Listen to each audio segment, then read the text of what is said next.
Well, hello there.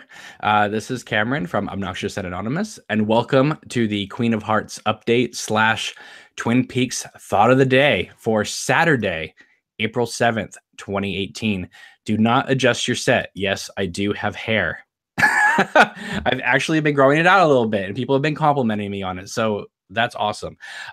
My guest tonight is Danielle. How's it going? Hey, it's going great. I am so happy to have you here. It's been so long since I've done one of these shows, and it's been so long since you've been on one of these shows. I know it's been so long since I've been on here, since we were doing the Queen of Hearts videos like in January. I'm Yeah, excited to be back on. yeah. I'm trying to figure out how to do these videos again because it's been a long time since I've made one of these. But I figured, hey, it's Saturday night. You said you weren't working. I had some free time, so I said let's just do this. This will be fun. So for those lucky few that will probably be watching us live, congratulations. Thanks for being subscribed to this channel. The cool news is that I have hit over 3,000 subs now on this channel. Oh, nice. It took a long time to get there, but the latest Queen of Hearts promo trailer, I think, is the thing that kind of clinched it. So yeah, so that's fantastic. Even if a couple people drop out tonight, which always happens, I'm always like, oh, I'm getting close, and then all of a sudden, like 3 people will unsub. Where I'm now, like, a good 20 or so over 3,000. So I feel pretty confident to say that as at this moment, we are over 3,000 subs. But no, it's so wonderful to have you here. Thank you. I was talking with somebody last night, and she was saying, Danielle's so adorable. She's like, she I said, yeah, she's kind of like the Minnie Mouse of YouTube. Yes. That makes me so happy. Minnie Mouse. That's like, I've had friends like, that's my nickname to some friends is Minnie Mouse. All right, so you haven't been on a long time. So, and other people have done like trailer reactions to the last Queen of Hearts trailer. Now, we don't have that set up for tonight, but I want to ask you, what did you think of the latest promo trailer that I dropped, I believe, last Friday? I just loved it. I think I just sat there and I was like, this is so surreal seeing all these places again, and you see Annie in the Annie dress. And I want to know where you found that fabric because it was perfection. And just seeing all these places that we've seen in the original and having them come to life again and having these stories just resurface and being retold. It gives me goosebumps thinking about it. I'm just so excited to see what you're going to do with this movie. It's going to be amazing. Did at any moment you get the chills watching this thing? Because I've had some people say to me, I felt like I was back in the original Twin Peaks again. Obviously, I mean, it's the real locations and all that, but just the mood of it, I felt like it captured the mood of what I'm trying to go for. It really did. And the music definitely gave it this ethereal, just perfect feel. It was awesome. Well, we can thank Angela Badalamenti for that. Yeah, I mean, you just did a really good job, putting it in there, and the one you chose. Yeah, George, who has a channel called All Things Lynch, and he did a review of it, and he said, and I really like this line where he said, Twin Peaks may have forgotten about Annie Blackburn, but Annie Blackburn has not forgotten about Twin Peaks. And I was just like, that is exactly what I'm going for, at least in that trailer. That's the perfect way to put it. Yeah, I'm curious what you guys think about it in the chat. Let me know. It's the video right now is almost to 3,000 views, which it's not bad. I mean, I kind of expected honestly a little bit more just because of the wow factor of the locations and all that stuff. But still, though, I mean, it's pretty good. We're almost to 3,000 views, 188 thumbs up, which is awesome. 21 thumbs down, which I'm like, what? Haters. No, I'm serious. Like, why would you thumb that down? Like, first, you know what I mean? Like, if you're a Twin Peaks fan at all, like, really? Like, there's nothing in that trailer at all that was just like cool. It's just funny to me.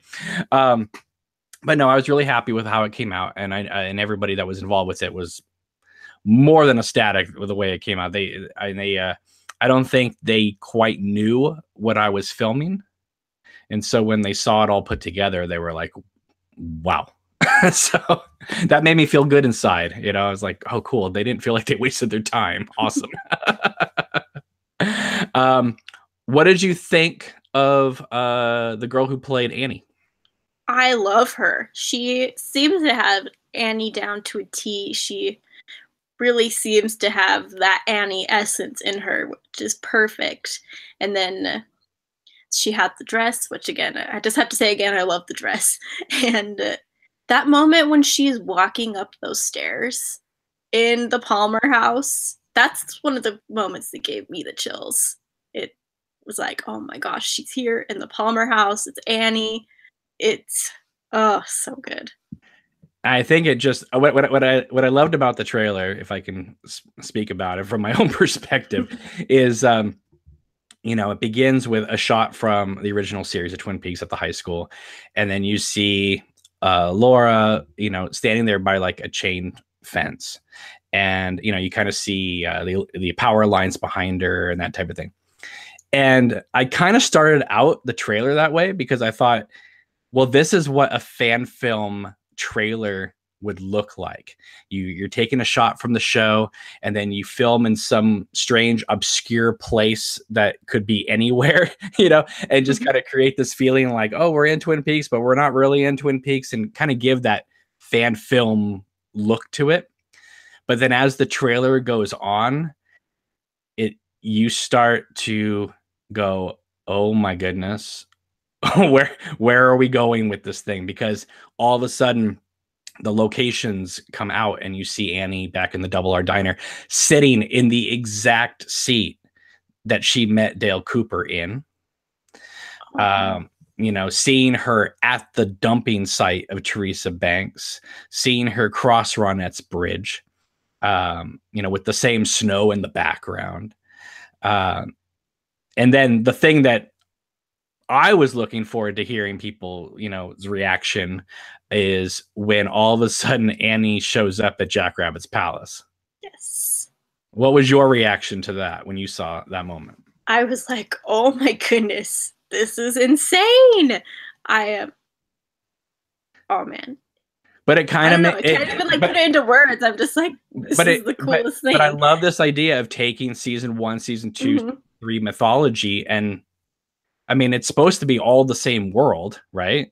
So obviously, you know, if Jackrabbit's Palace was there in season 3, obviously it was there when Bobby was a little kid. So therefore, it would have been there when Annie was there. It wasn't just like you know, erupted out of the ground during season 3 or something like that. So yeah, having Annie at Jackrabbit's Palace makes perfect sense. Yep.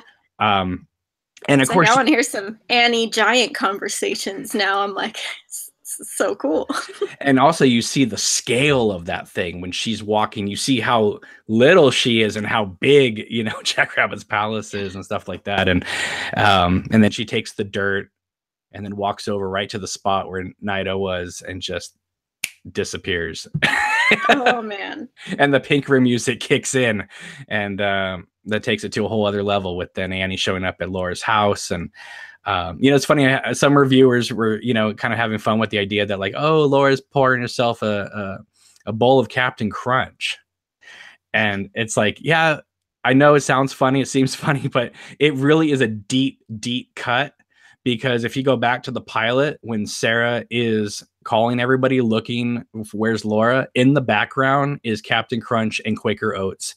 And that's that's what's on the counter when Laura's fixing her cereal, which that is a good eye right there. Even having the food in the Palmer kitchen that's in the show, like that's perfect. It's pretty wild stuff. But yeah, no, I agree with you. Annie walking up Laura's stairs in and out of consciousness to the pink room music, I honestly think is one of the coolest things I've seen in a long time, and I made it. So you know, please forgive me for being envious. Give yourself a pat on the back. That was good stuff. One, I was amazed it came out exactly the way I envisioned it. Because sometimes you go, okay, this is what I picture, and then you film it. Sometimes it comes out a little different, but that came out exactly the way I wanted it to.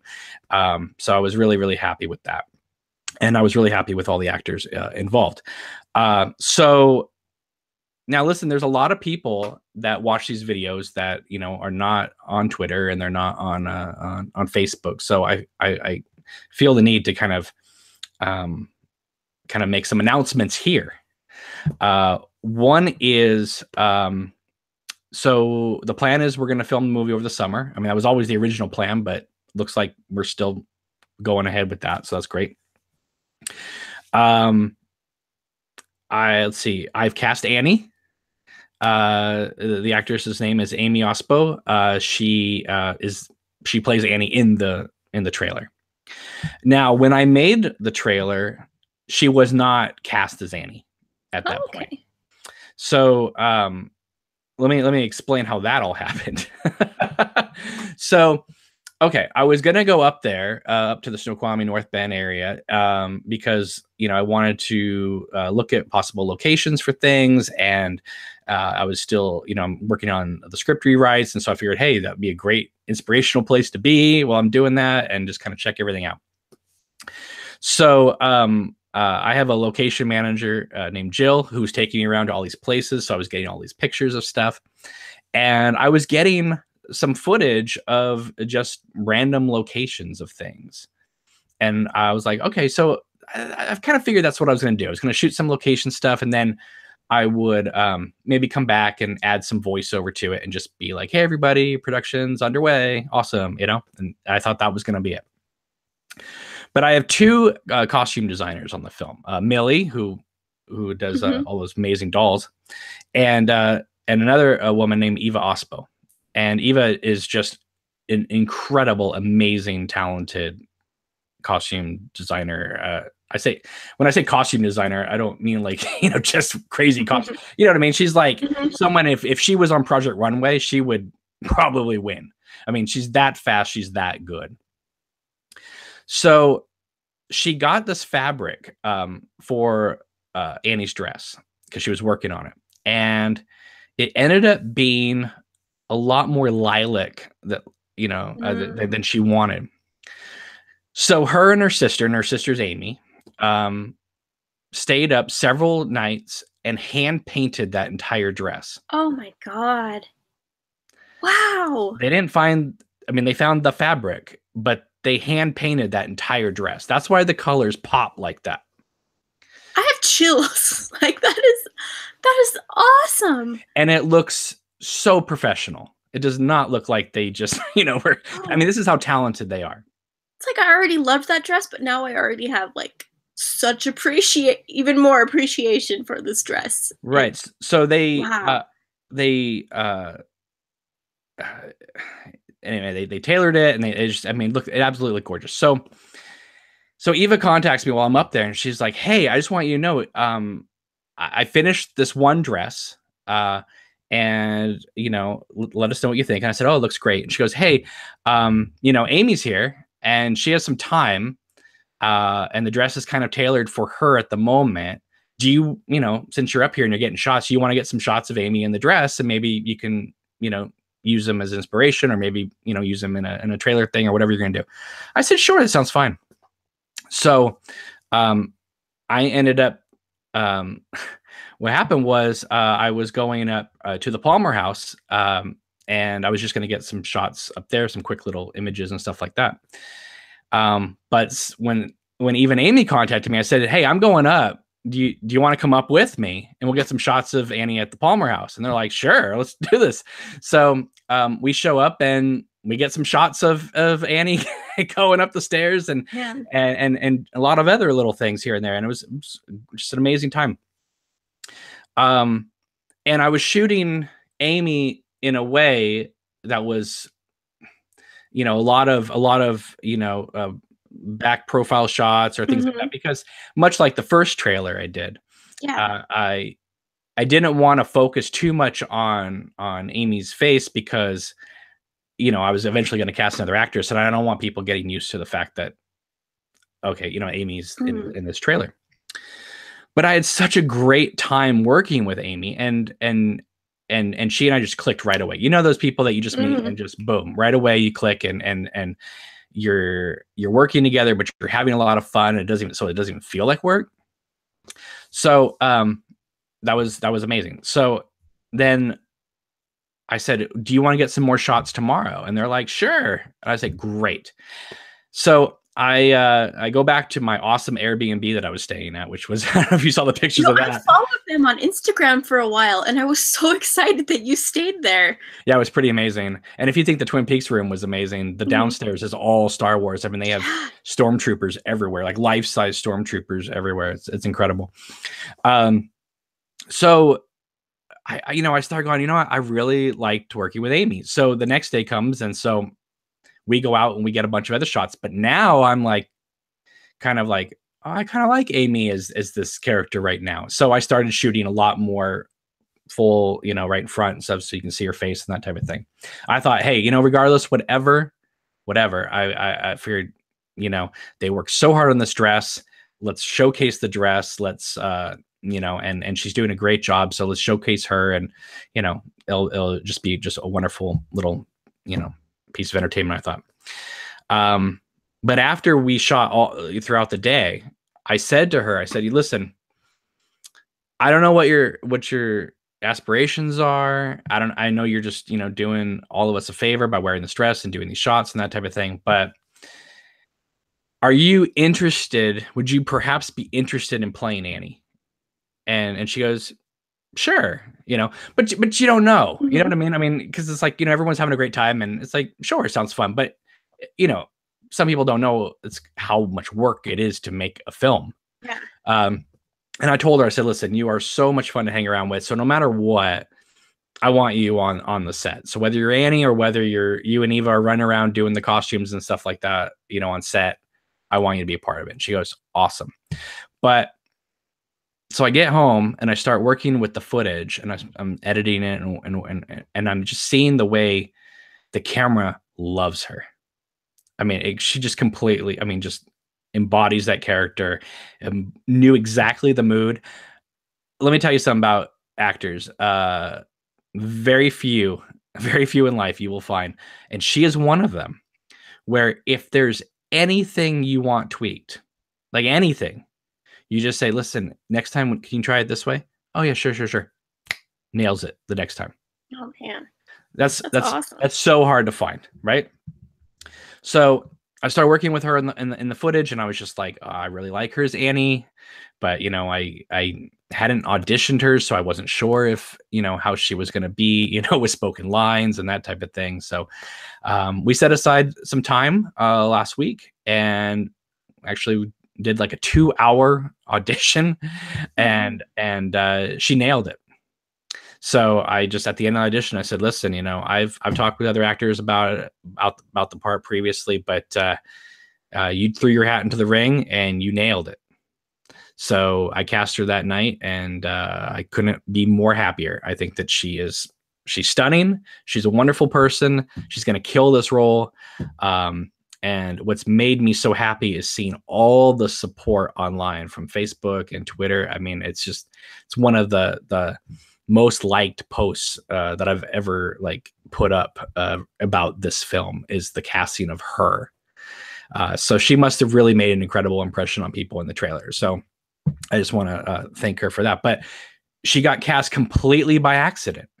She just showed up to help her sister out to wear the dress so I could get some shots with it, and she ended up getting the part. I love that. It just seems like it was meant to be kind of a thing. Like everything was put in place so that she could be your Annie. No, completely. Yeah. And I've auditioned other actors to for the role. And other people, were interested. I just didn't get that feeling where you're like, yeah, you could work, but I just don't, you know what I mean? You want to feel sure. Yeah. And what's nice about it is I don't have to cast an actor now to play Annie and then show up and hope there's a working relationship there. Yeah.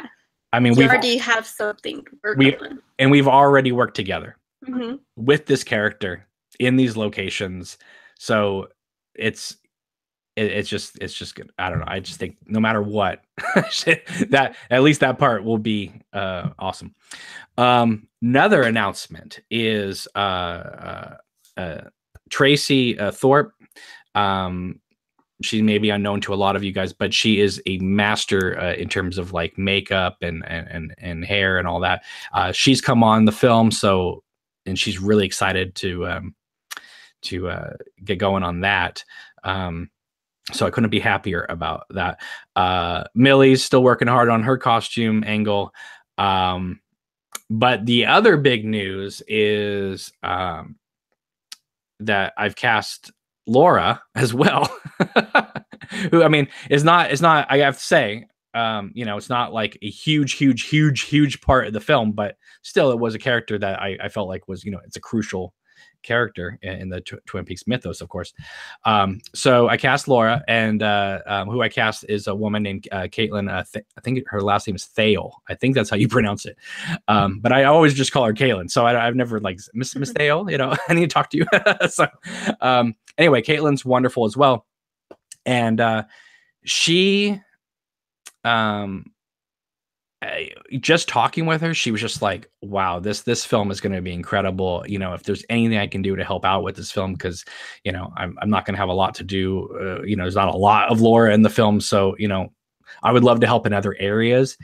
And I just saw how passionate she was, how determined she was for getting this film as good as it can be.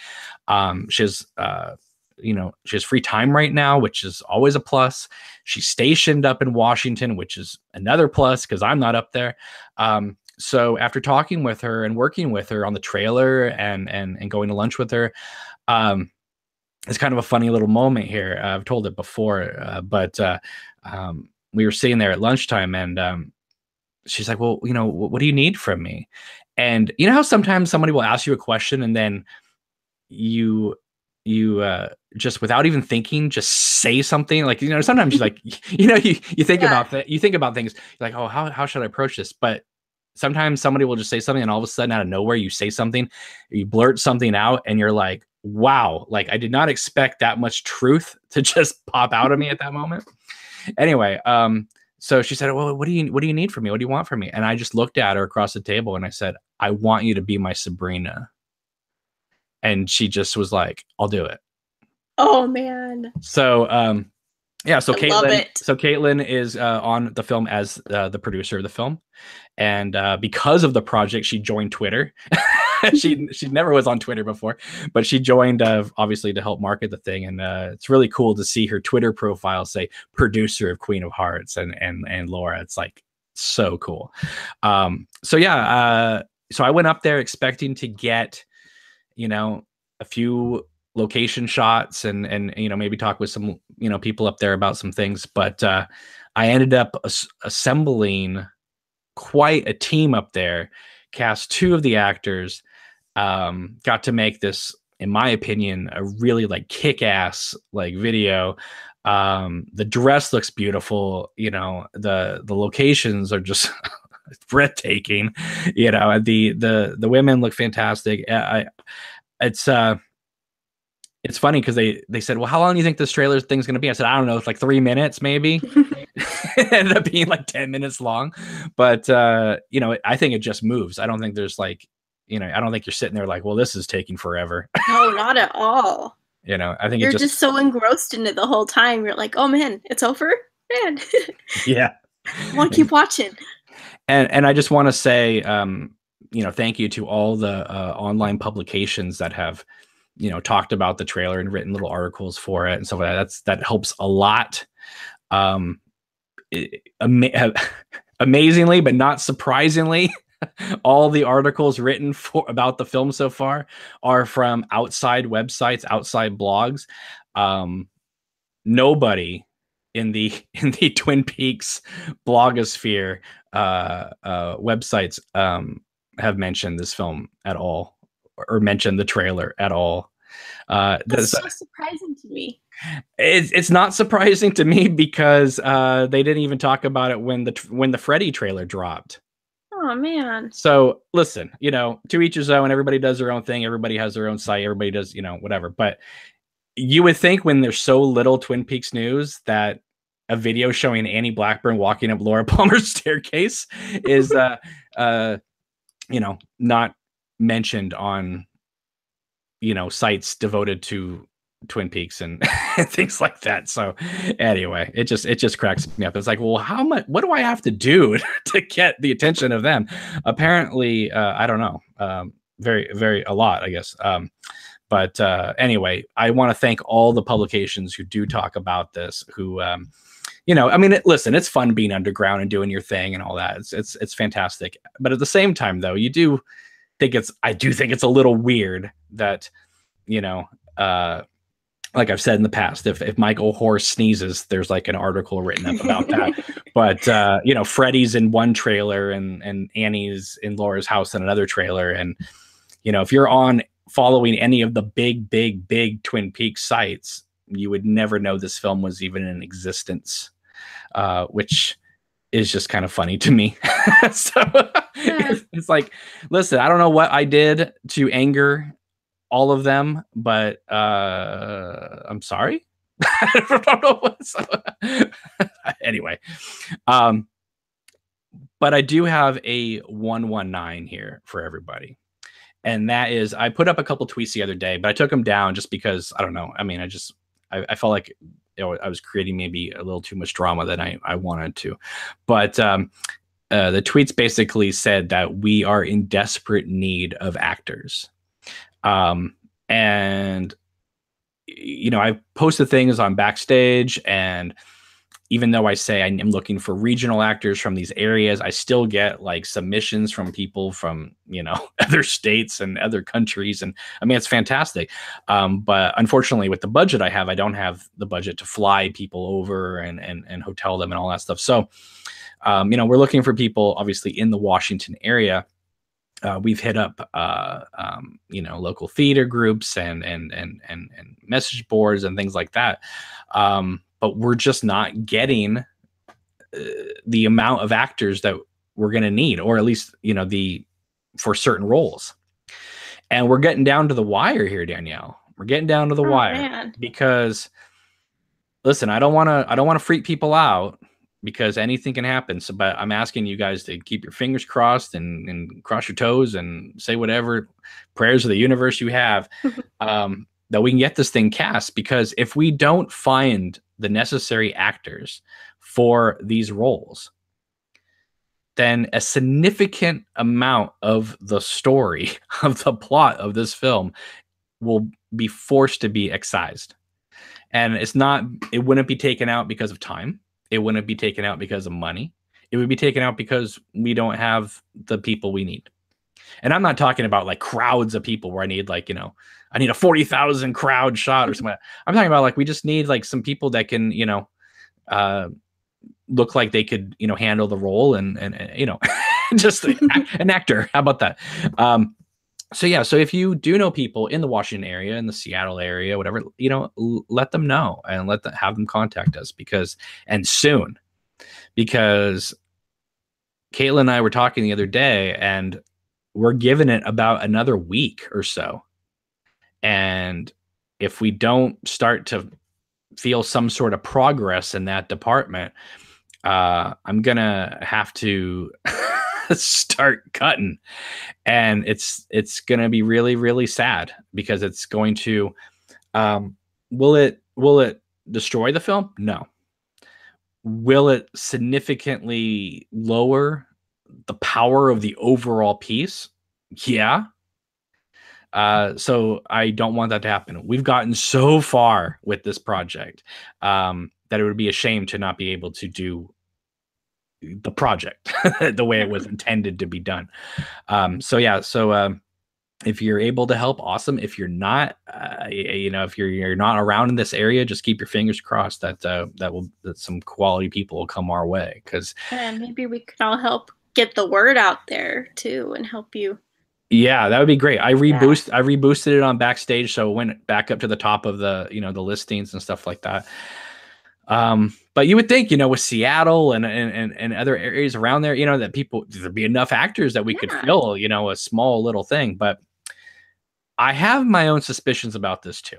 And that is, when you say the words fan film,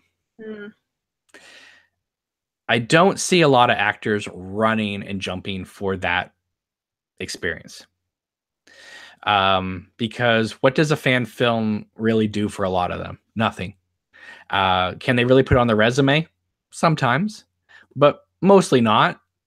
You know, I mean, if I was an actor, I would jump at it just of anything like that because it's experience. You know, and you Hmm. want to just be able. I mean, even if you don't put it on your resume, just it's experience. You know, it's working with Yeah. different people and different crews and that type of thing. Um, but so I understand that there is some stigma to that name, fan film. And also Twin Peaks fan film is even more niche. So one of the things that I was trying to do with these trailers, from the 4 trailers that I've done so far, is kind of show people what I want to do, which is, excuse me, my nose itching, is to, I mean, for legal reasons, I have to say fan film because that's what it is. Hmm. But as you can see from the Freddy trailer, as you can see from the last one I just dropped last Friday, whatever, um, I'm not, I'm not running around in my backyard, filming people in trees and stuff like that. Like this is taking the project very seriously. There was a wonderful woman named Anna that wrote this article, and she's just about the trailer, and she just said, when you look at that trailer, the last one that dropped, you not only do you feel Twin Peaks oozing off the screen, but you feel just the integrity of the whole thing. Like, you know, we're taking this thing very seriously and yet having the most fun doing that. Like you can feel the love of Twin Peaks that you have. It very much is in the trailer and in what you film. It's very present. Yeah, and my hope was that it would, kind of take you back to that familiar feeling that you had.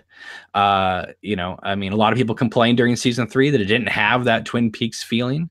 That was okay with me. I mean, I love season 3 for what it is. But this storyline, or parts of it takes place around the time that the original seasons took place, so it can't Hmm. feel like season 3. It has to feel like the original seasons. So that was what I was trying to do with that trailer, was kind of just take you back to that mind state. What did it feel like?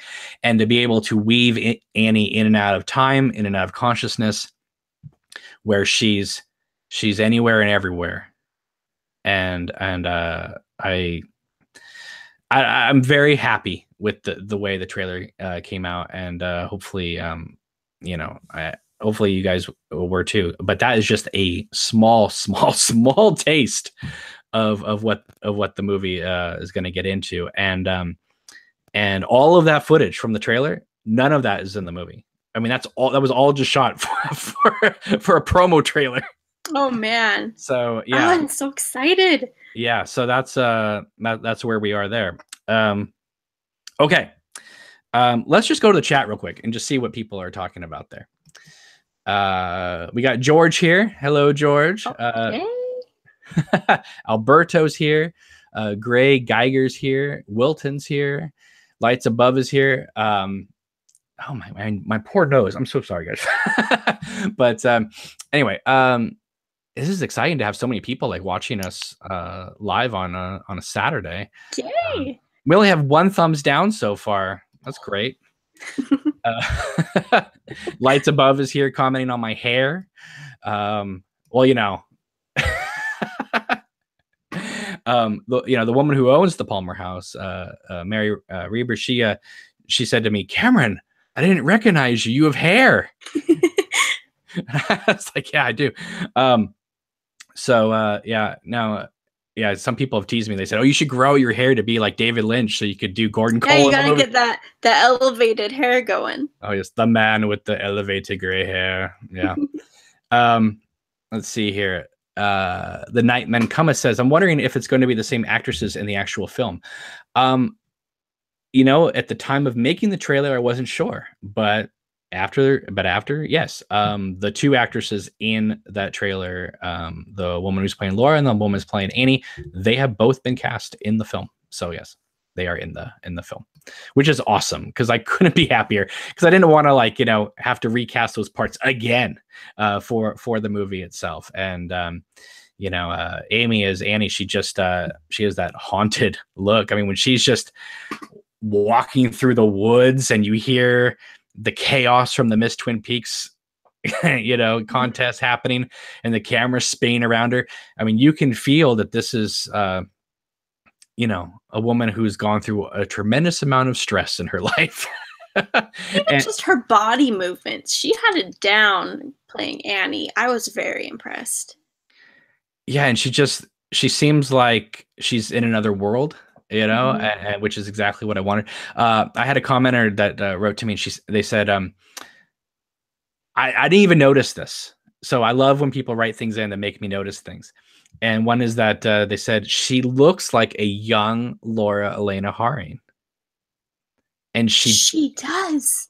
When I watched this, I was like, do I know her from somewhere? I felt like I recognized her, but that's it. But she has a similar facial bone structure. And so that's cool. So that means she's right there in the Lynch camp of Oh yeah, she's definitely a Lynch girl. Yeah, and that not only did the dress look beautiful, but it fit her perfectly. So much so that another commenter said that when she's walking across Sparkwood in 21, that they got Tammy vibes when she was walking across the street because her dress was so form fitting that, I mean, you could just see her every move that she was making as she was walking. And I was like, well, that wasn't the intention, but the dress is absolutely gorgeous in my opinion. Melissa's here. She says, love the trailer.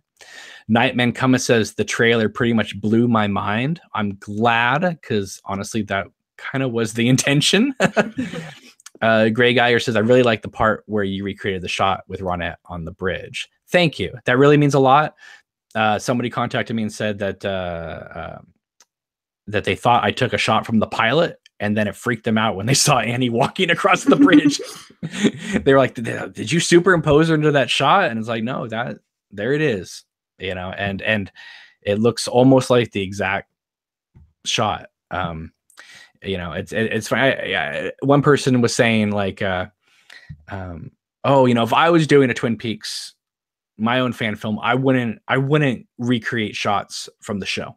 I would kind of just do my own thing. I get that. But, if you watch the trailer, that trailer is filled with new shots. I mean, the only time it goes to a familiar Twin Peaks shot is to establish where we are. So that, because if I just showed, I don't know, a bridge from a certain location, you might not know it was the Ronette Bridge. But when you hit it from that angle, you go, I know where we are. Same thing when she's standing there overlooking the exact spot where Teresa Banks' body is floating.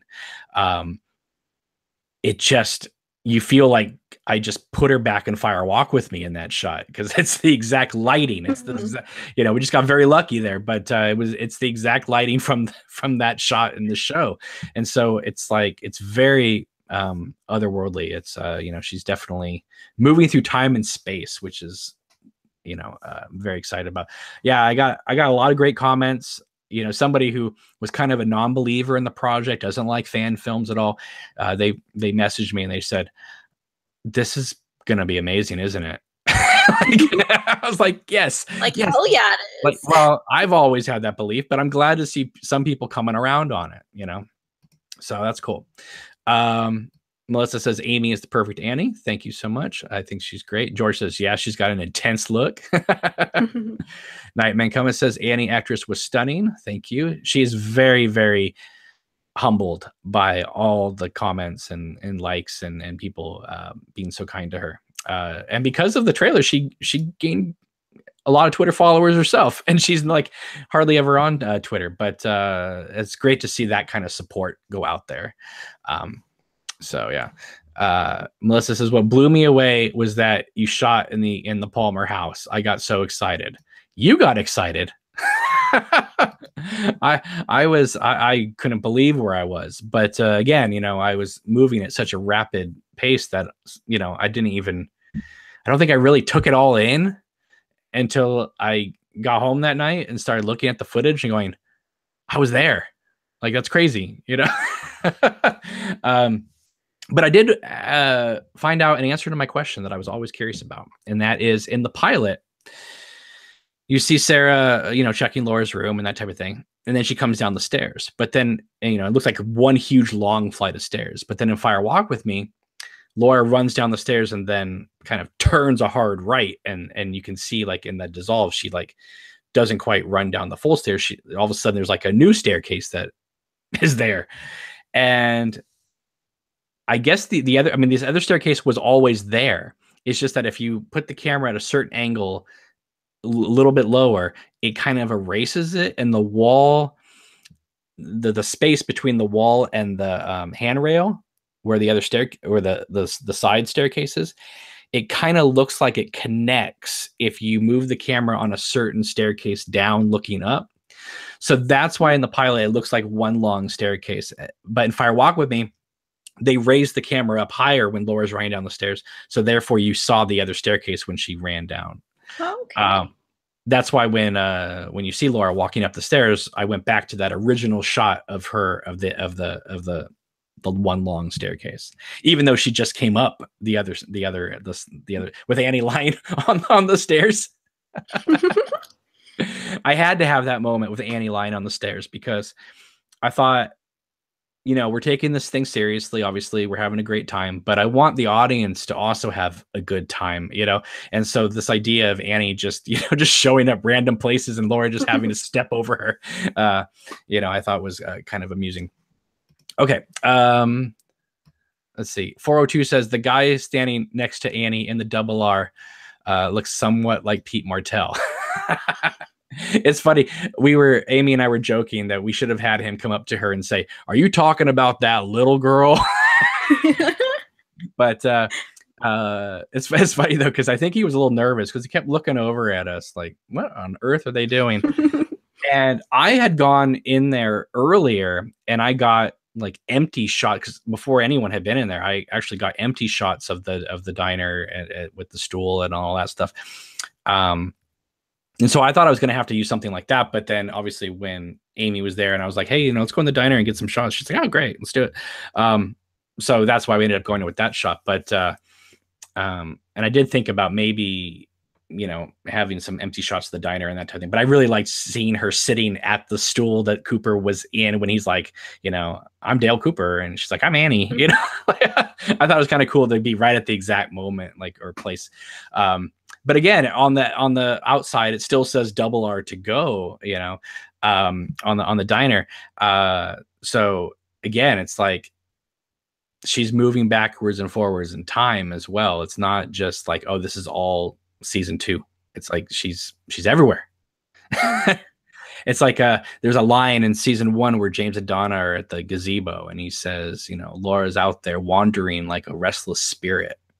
And that's just kind of what I was going for with Annie. Is she is something like that. She is now a part of this world, even though the world has kind of forgotten about her. So, okay. Pale Queen says, where are we here? Sorry, the chat.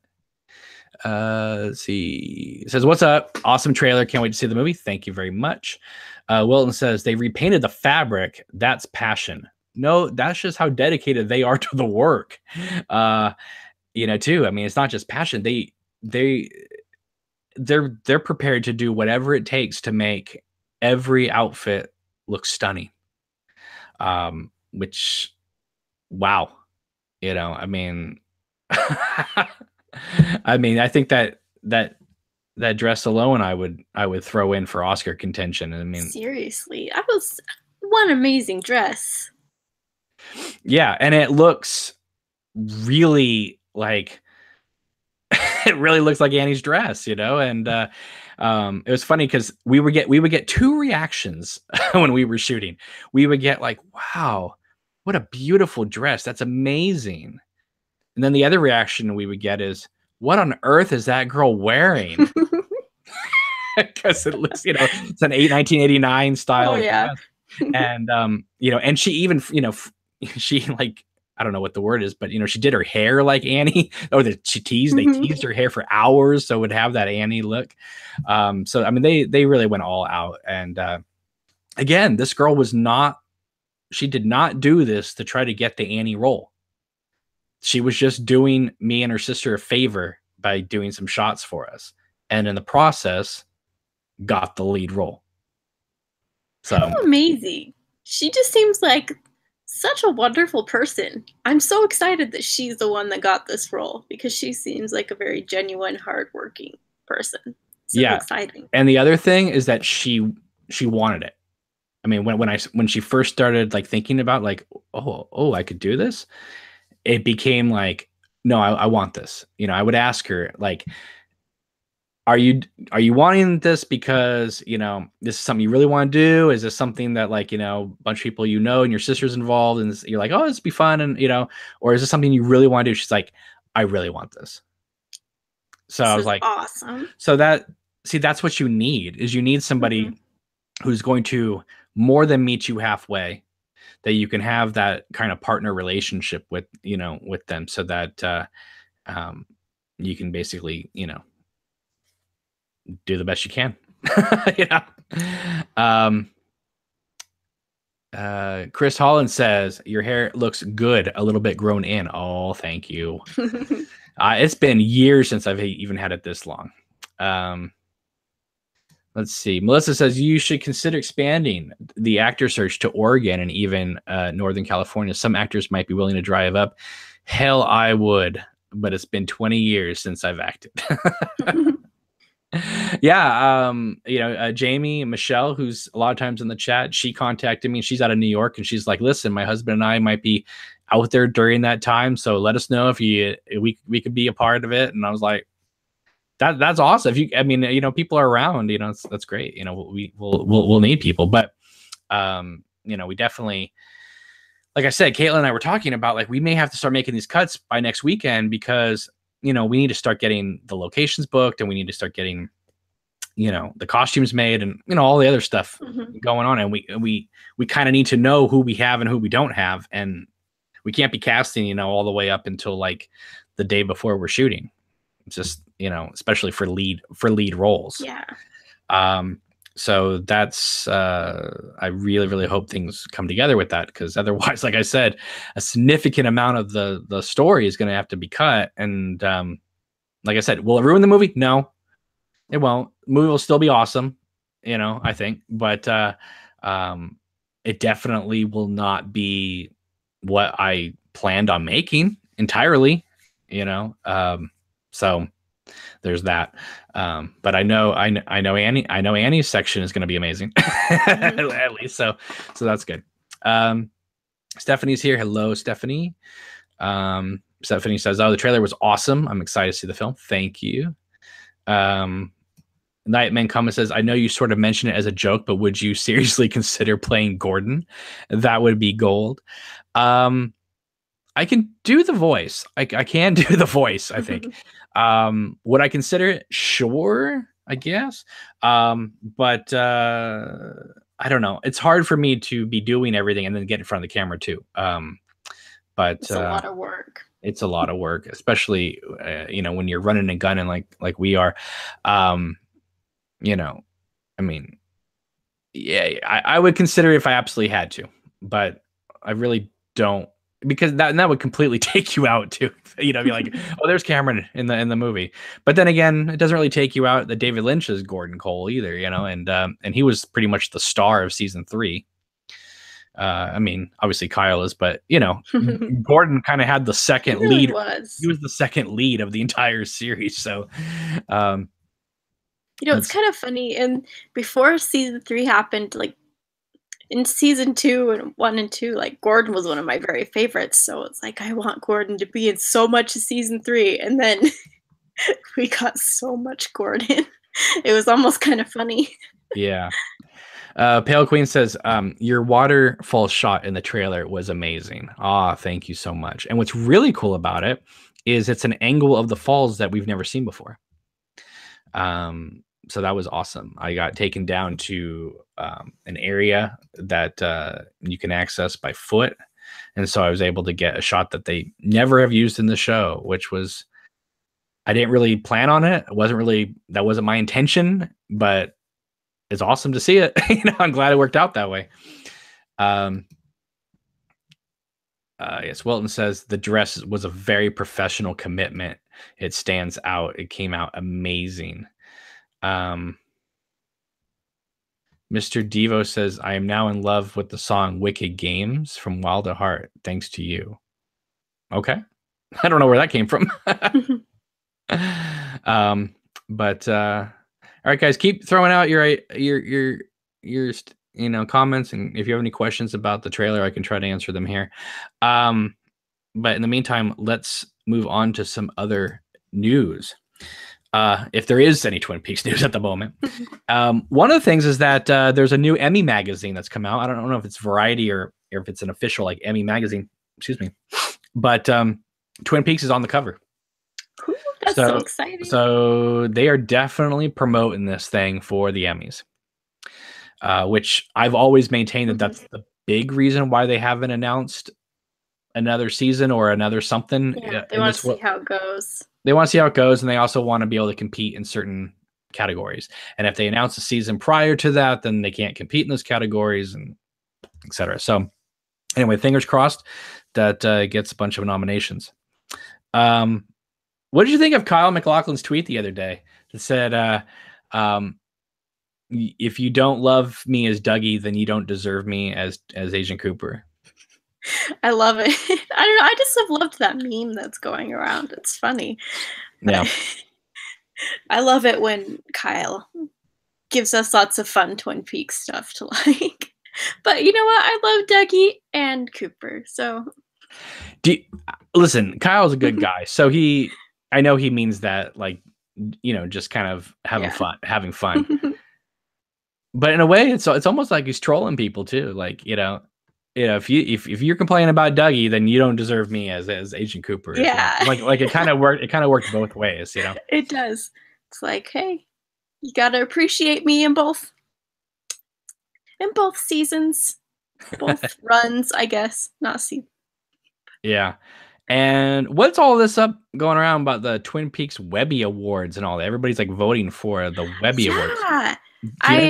Do you know what the Webby Awards is all about? What the Webby Awards are? I went to try and vote the other day, but you have to like sign in or something, and I was like, I don't know. So you didn't vote for Twin Peaks? I mean, I did. I need to. I just was hurrying, and I was like, I don't have the time to sign in and make an account.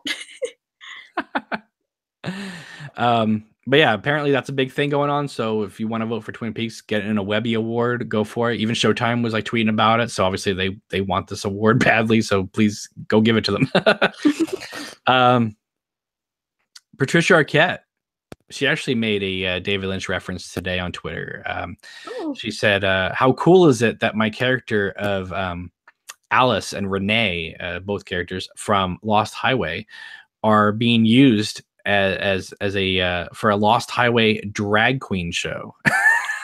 And she had pictures and stuff like that. What? Yeah. I don't think I follow her on Twitter. I need to go follow her. That's amazing. Yeah, so she posted some pictures of like people in these outfits and stuff like that on this show.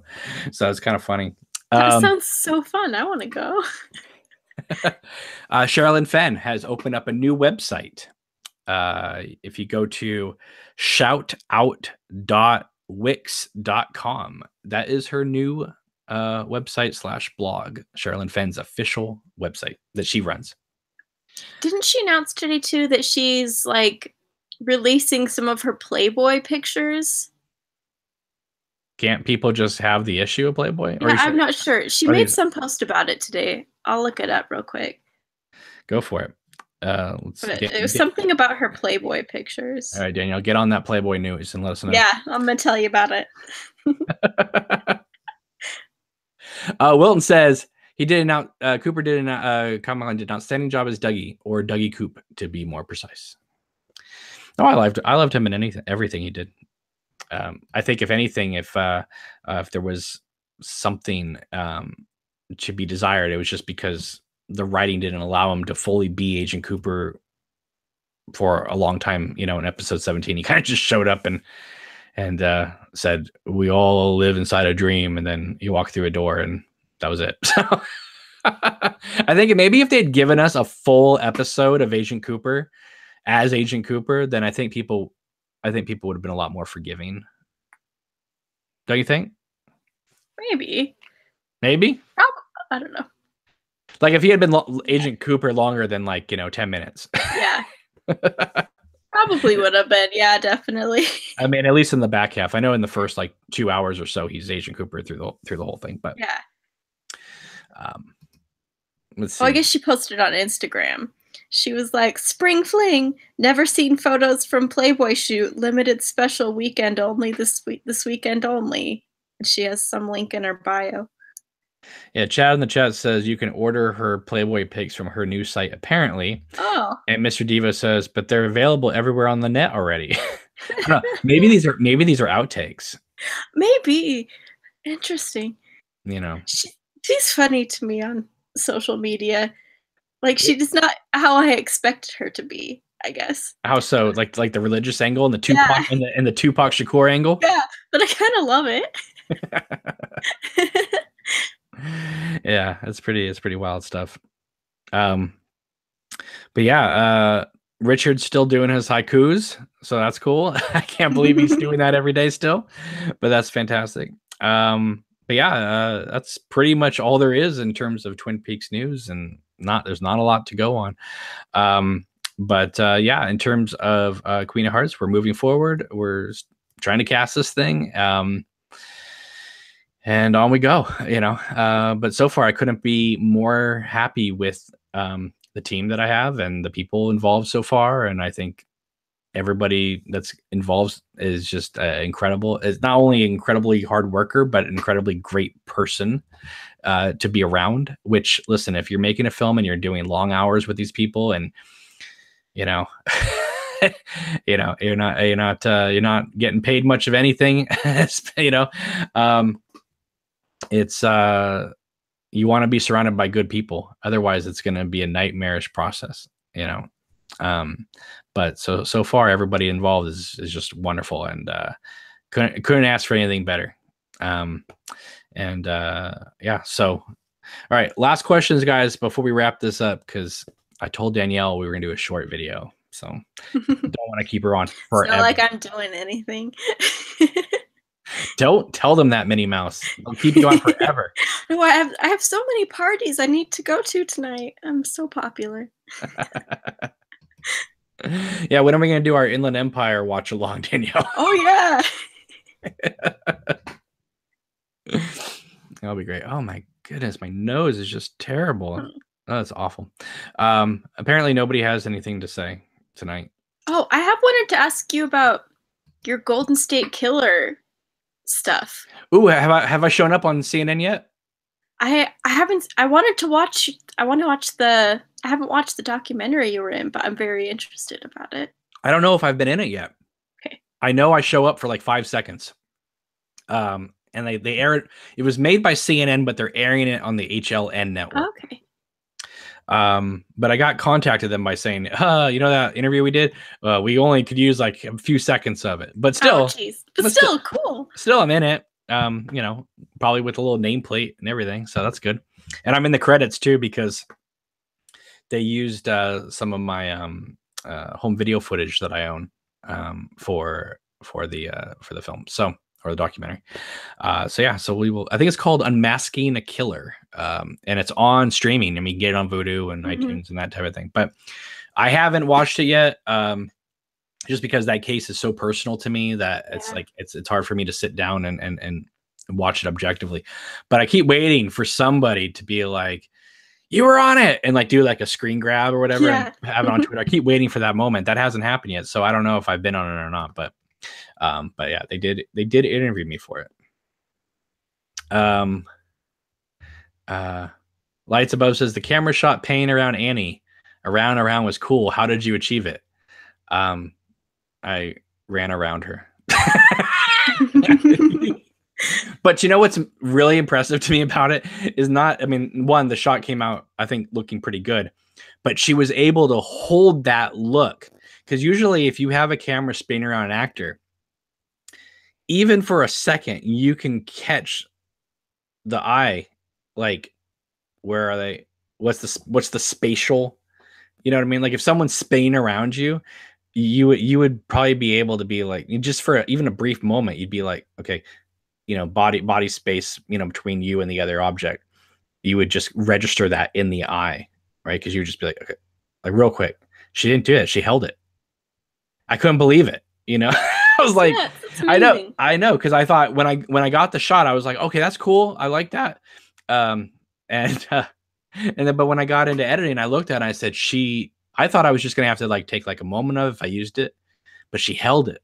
She held that look for that long for me to spin around like 3 times on her, and so I was like, perfect, and I was able to use the whole take, and I was just like, that's what I'm talking about, right? When I started seeing how because sometimes like actors on set, you'll be like, okay, I really like what they're doing here, and over here, this and whatever.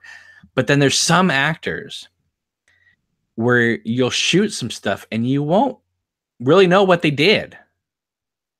And then you get into editing and then you see what they did. And she's one of those actors where it's like, yeah, I mean, she's kind of both in a way where it's like, okay, I like this a lot. And then other times you get in the editing and you go, I didn't even know she was doing that. And that's what I like is she surprised me. I thought going in what I was going to use and what I wasn't going to use.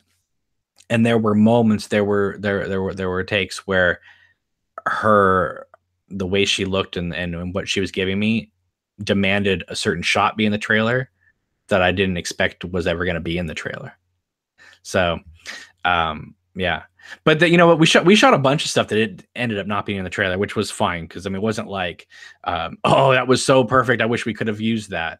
But we did shoot a lot of stuff. But there's some great little in jokes in there. You want to hear about some Easter eggs? Yes. Now I posted about some of this on Twitter, but a lot of you guys aren't on Twitter, so I'll give you some Easter eggs. One is I told you something about the Captain Crunch. 2 is when you see Agent Cooper's missing poster on the telephone pole. That's the exact telephone pole that the 6 was on when the little boy got hit. So that actually the missing poster is actually covering where the 6 was. So that's kind of fun. Then you see the red bench in the park where Harry Dean Stanton was sitting and the mom and the little boy ran by. When Annie's crying on the ground next to the tree, that's the same tree that Steven and Gersten were at when they were hiding out. So there was that as well. One of my favorite moments is when Laura walks away from the school and the camera pans up and you see these like beautiful blossoms on the tree. That's the exact same tree that is behind Laura and Donna in Fire Walk with Me when she says, "Get lost, Bobby." So that kind of stuff just makes me like really happy. Oh, I love that. And then when Annie disappears from Jack Rabbit's palace and comes and arrives at Laura's house, she comes out of the bush that Laura was hiding under in Fire Walk with Me with the painting. So it's just kind of cool. There's just little moments in there that I just thought were a lot of fun, and just kind of made it more fun for me as well. So yeah. All right, let's go to the chat here. Let's see here.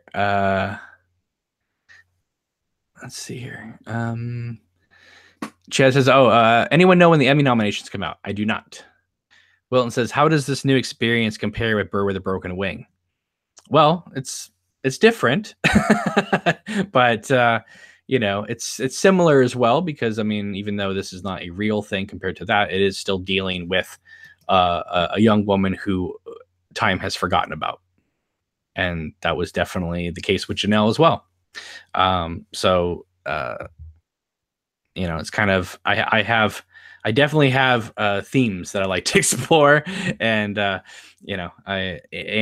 Blackburn and all that is definitely something I've always wanted to obviously do. So it's thrilling to be able to do it. But what I'm interested in seeing if this happens is whenever I show up in this Unmasking a Killer thing they have on HLN right now, people are probably going to start visiting the Bird with the Broken Wing Facebook page, you know, and be like, "Oh, what's going on with this movie?" And who knows? Maybe they'll Google my name because my name will come up in the thing. So you get these people, you know, because I've given footage out to 2020 and all these places that they've been because there's been a whole renaissance thing with these murder cases. So what I'm curious to know is if they start Googling me to go like, oh, what is this guy working on? What's this guy doing? And it's like a Twin Peaks fan film. I'm curious to see if that happens because that's so bizarre. You know, people that at the same time I'm making this, right? I'm doing, you know, an interview about the most notorious serial killer in U.S. history that has never been caught. It's kind of funny how it kind of worked out that way. But as you can see from the trailer, you know, this isn't like some throwaway, you know, I'm making a Twin Peaks fan film.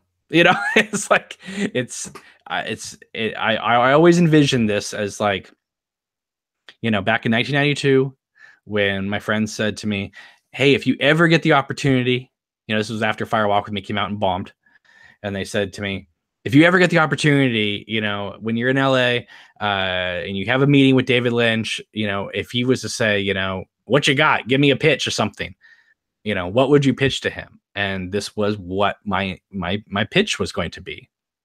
It's evolved, it's changed a little bit over the years, but for the most part, it is what it is. So I love the idea of being able to make that film now. And so it never was like, oh, let me just make this like cool little Twin Peaks fan film. We're going to have all these like cool girls like swaying in the Black Lodge and it's going to be really cool. And, you know, no, it was like this came from a genuine like story idea that I wanted to tell. So yeah, it's going to be a lot more like a film, you know what I mean? than just some throwaway thing that you would normally maybe see on YouTube as labeled fan film, which I think that's what makes a lot of actors not want to do it. So that's why I wanted to have the Freddy trailer. That's why I wanted to have the last big trailer that came out, because I wanted people to see, hey, this isn't going to be what you think it's going to be, you know? Anyway, that was the intention. We'll see if hopefully it will work out, because I really don't want to cut out a lot of stuff. All right, let's see here. Mr. Devo says, Cam, the trailer was amazing. I was only able to donate $15, sadly, but I wish I donated more. Oh, you're so sweet. Hey, listen, there are people out there who didn't donate anything, but they helped spread the word out there, you know? So that was wonderful. But I will say this, the Indiegogo link is still working. So, you know, there are people every once in a while, they'll throw in like $1 or $2 or whatever still, because I need to offset, you know, the nearly $3,000 that Indiegogo pulled out, you know, for their percentage. So yeah, if you guys want to throw in $1 or $2 or whatever, towards the film, it's still out there. I mean, just go to the Indiegogo site and just click on one of the perks. You don't have to get one of the perks, but just pick one of the perks. It's the way you can do it. And just throw in $1 or $2. I mean, it's anything helps. And that's the other thing, is I wanted this trailer to maybe kind of let people go, hey, you know, we need a little bit more, you know, to offset the costs. So, hey, look what we're doing, you know, so please help us out here. We want to be able to make this even better, even more cooler. So yeah, anyway, Sean says, I'm picturing Cameron running around in a circle, getting that shot. Yeah, luckily I didn't fall over.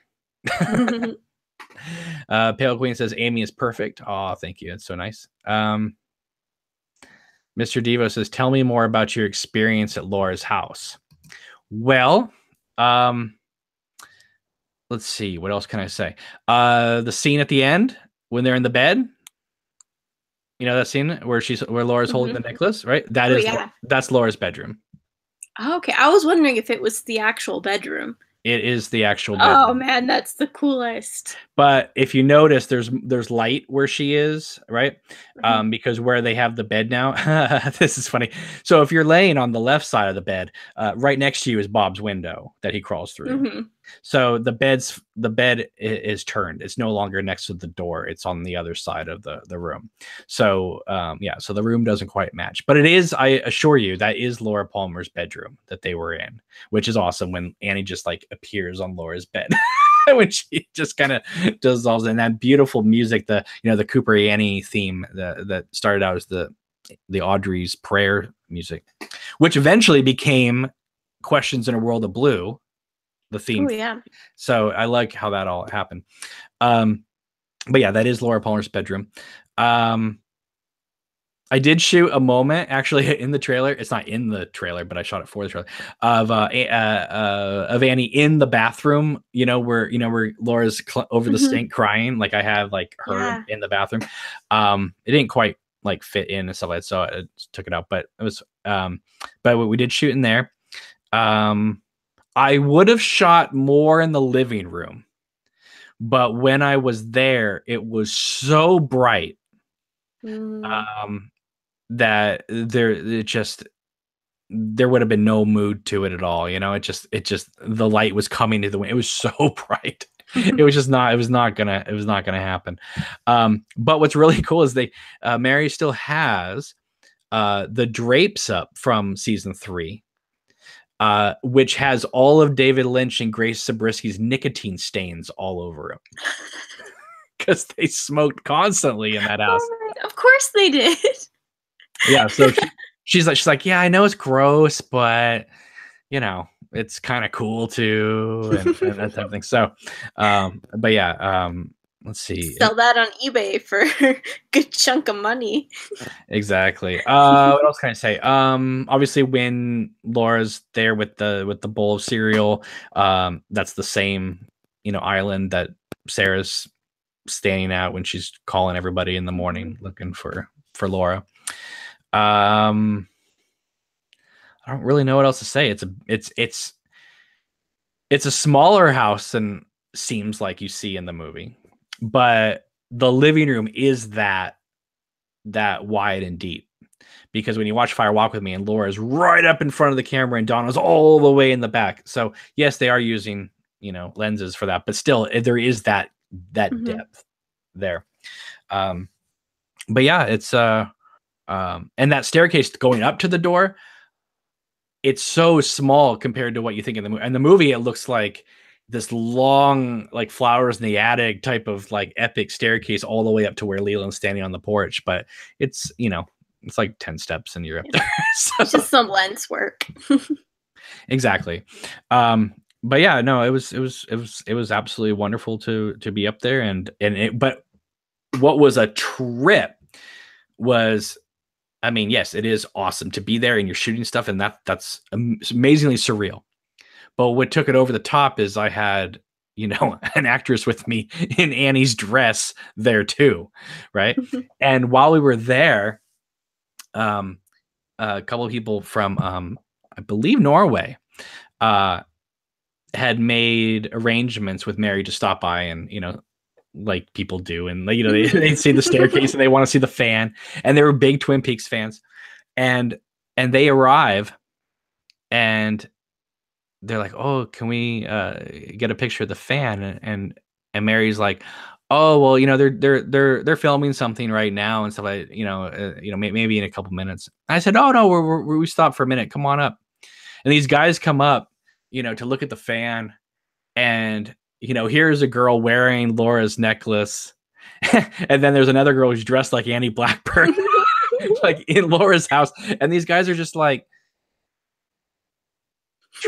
trying to figure out where are we? What's happening? what is going on. Like, is this just a giant cosplay event here? What is going on here? It's bizarre. And it was really funny.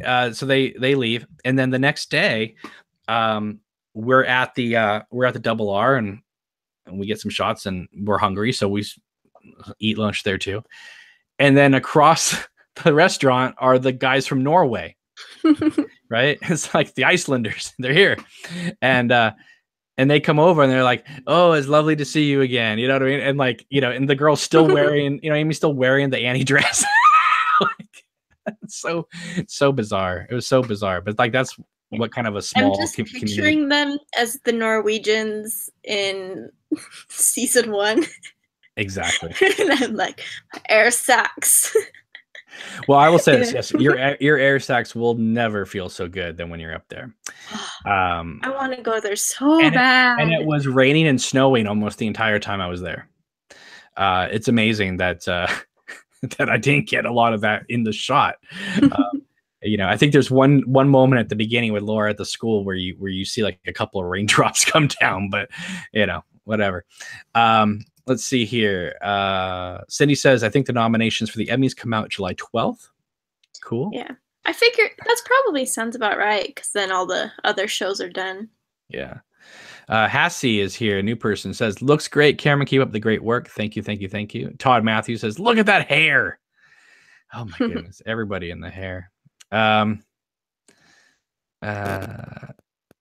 Mr. Devo says, hey, Cam, I'm going to be donating $50 on April 20th. Oh, thank you.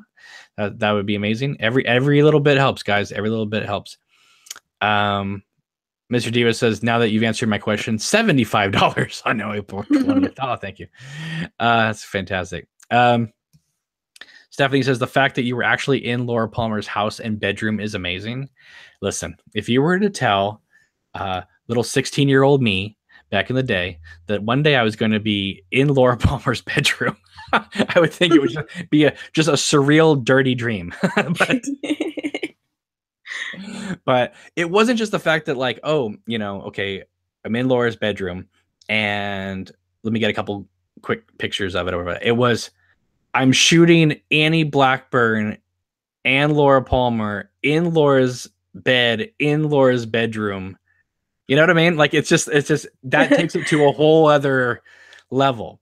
But when you're there, you can't just sit there and be like, I'm in Laura Palmer's bedroom. You have to just kind of do your scene. You know what I mean? Yeah. And gotta get business done. But there was a moment with Amy where we were on the staircase and we were just stopped for a second. And I looked at her and I said, listen, before we go any further, can we just pause for 1 second and geek out here? We are on Laura Palmer's staircase. Your dress is Annie Blackburn. This is insane. Oh, it's the coolest thing. And listen, there's this one moment in Fire Walk with You that Annie shows up in Laura's bed.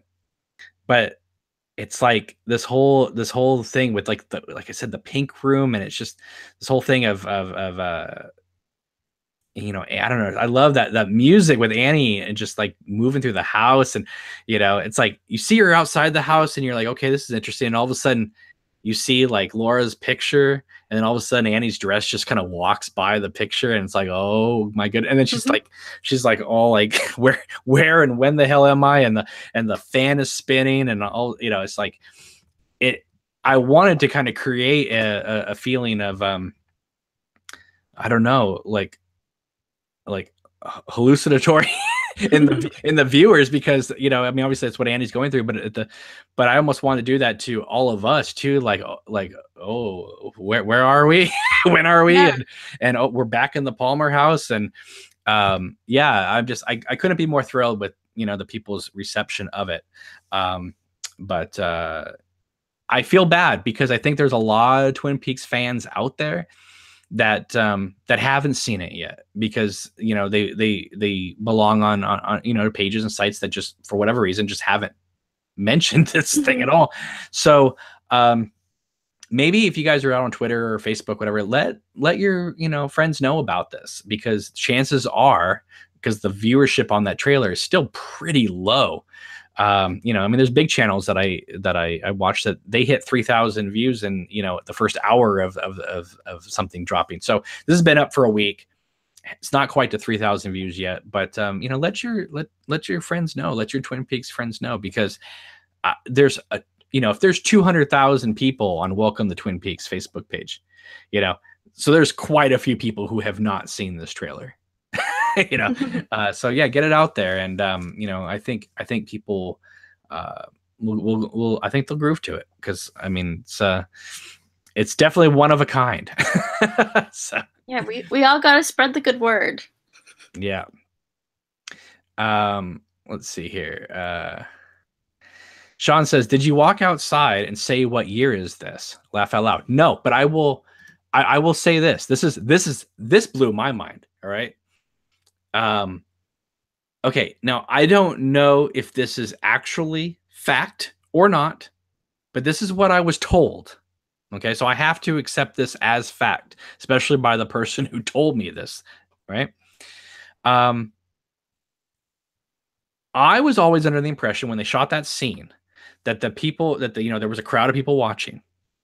And I thought that they were there watching a certain moment, and that when they did the camera turnaround on Kyle and Laura and all that, or Carrie in the street, that they would have to, move those people to maybe the other side of the street or whatever, so they can get those shots.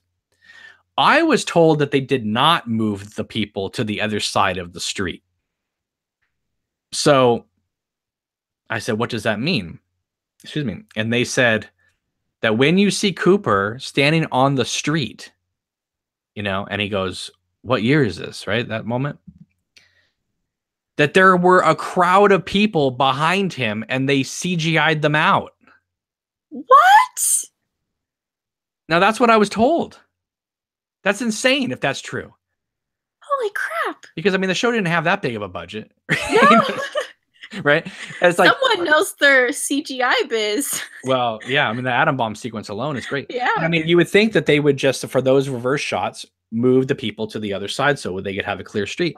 I was told that no, that there were always people behind Cooper during that shot, standing there watching, and they just digitized them out. Wow. That's wild if that's true.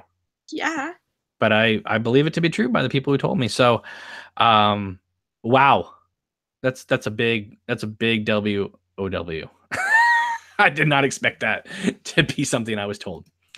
But another thing I was told, and I don't have specifics about it because nobody knows, or at least the people I know they don't know, that apparently they did shoot a lot of stuff up there in a lot of locations, in a lot of places that they had several days at locations, that only a fraction of the work made it to the screen.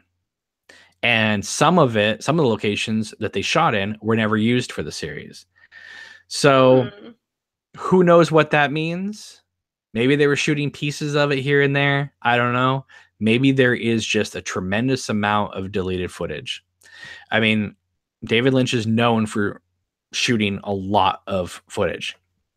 Yes, they didn't have that much time and the budget was tight, but I have a feeling there's probably at least a good hour or two of, if not usable material, then just extras things they shot.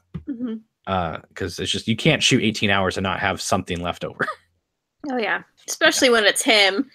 There's got to be so much that just didn't get put in. Exactly. Stephanie says, Cameron, I'm so happy you've had a dream come true moment. Thank you. But this is just the beginning. We still got a movie to make.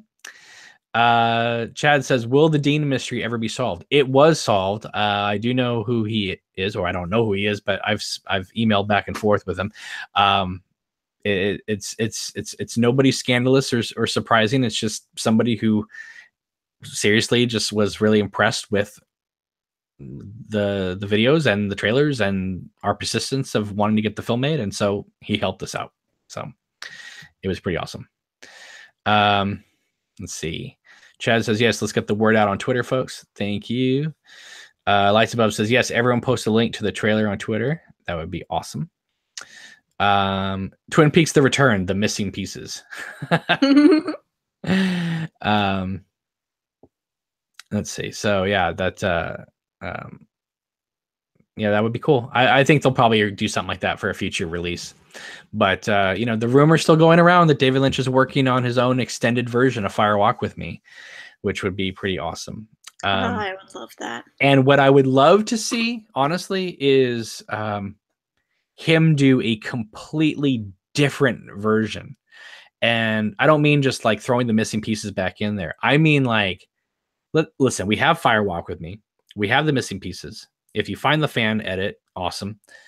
But I hope Lynch does something just crazy with it. Like, for instance, when Laura and James are having their conversation in the woods, having just a quick cutaway shot of Cooper listening. Oh, that would be so cool. Like, just throw that kind of stuff in there, you know, just kind of just to tighten it all together as one cohesive whole. I think that'd be pretty amazing. But yeah, so that's where we are. Bunch of new crew members, cast members got added to Queen of Hearts. We're still looking for a lot of actors. Get the word out there. Have them reach out, especially if they're Northern California, Oregon, Washington area, and they're willing to, you know, travel and that kind of thing. Danielle, I want to thank you for showing up on this video, as you look like you're now about to fall asleep at any minute. So, but I wanted to thank you very much for coming on here. It's been so fun to come back on. It's been a while. It has been a while. We haven't done one of these videos in a while. I've been super, super busy, but it's been super, super fun too. So, anyway, so tell people where they can find you on Twitter, because I see you're tweeting a lot now. Yeah, I've been lots more on Twitter these days. You can find me at Hella_Danielle. Yeah, mostly on Twitter these days. Come check me out. And come check you out. Yeah. You don't want to say that on the internet. No, you're right. Don't. But I see that you know, your main squeeze, Joey Pedras, who has his own YouTube channel, is coming to see you soon. Yeah, he bought his tickets. He's gonna come here in May on my birthday. Now, what? Show him all the sights. Yes. What are you going to show him around Utah? What is there to see in Utah? Tell me. We'll probably go see Great Salt Lake. Go see all the gross brine shrimp in the Great Salt Lake. And is there? Do you guys still have that? What was that thing called? I can't even remember now. It was like a giant, like, I know it's burned down several times, but they keep like putting it back up. It's called Salt Air. Oh yeah. Is there still something it's a out? Concert venue now. Oh, it is. Okay. Yeah, I went and saw I saw Ingrid Michaelson there last year, but yeah, it keeps burning down. They keep building it up. Go see concerts there. But for anyone, it's really cool. For anyone who doesn't know what I'm talking about, there was a movie that came out in the early '60s called Carnival of Souls. That is a Kansas film, but they found at the time an abandoned, basically Russian amusement park in the middle of Utah, over by the Great Lakes or the Great Salt Lake, and they shot this really like ghostly kind of, you know, third act there, which that movie is one of Lynch's favorite movies, and if you see it, you'll understand why.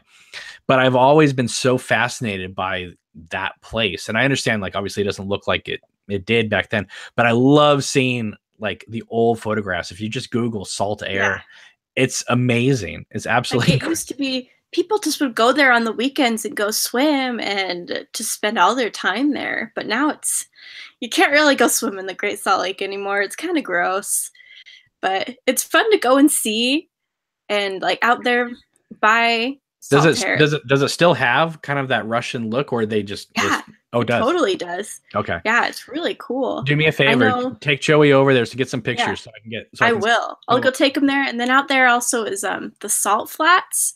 So it's basically just this whole vast area of just salty ground that just goes on for miles and miles and miles and miles with nothing else there but just mountains and salted ground. Well, I can't wait to see all that. That'll be awesome. And now I don't know, obviously, you know, we haven't set up dates and everything, but is there still a possibility that you and Joey might be able to swing by over the summer if I'm filming the movie over there? Is there I would love to. I know Joey and I both talked about it, but yeah, that would be incredible, because we have some roles we need to fill. Yeah. So that would be pretty awesome. But yes, thank you so much for joining me. I really appreciate it. And thank you to the 40 of you who are watching us live. I'm sure there'll be people who will wake up in the morning and be like, oh my God, I missed it. He hasn't done a show in months, but I missed it. But you can always catch up. These videos stay up here for as long as YouTube is up. So, but we really appreciate you guys watching us. Thank you so much for all your support. Thank you. Make sure to like this video, subscribe to the channel if you haven't already done so, and keep supporting Queen of Hearts. Keep tweeting about it. Let people know that you want to, see stories about it. Because, I would love to get some more press about it just being made. I think it's a cool thing. It's kind of a Cinderella story for fan films out there, be able to do something, this epic. I think it's pretty cool. But all right, you guys, take it easy. We will see you soon. Hopefully sooner than later, but it's always a pleasure. Have a great night. Talk to you later. Bye.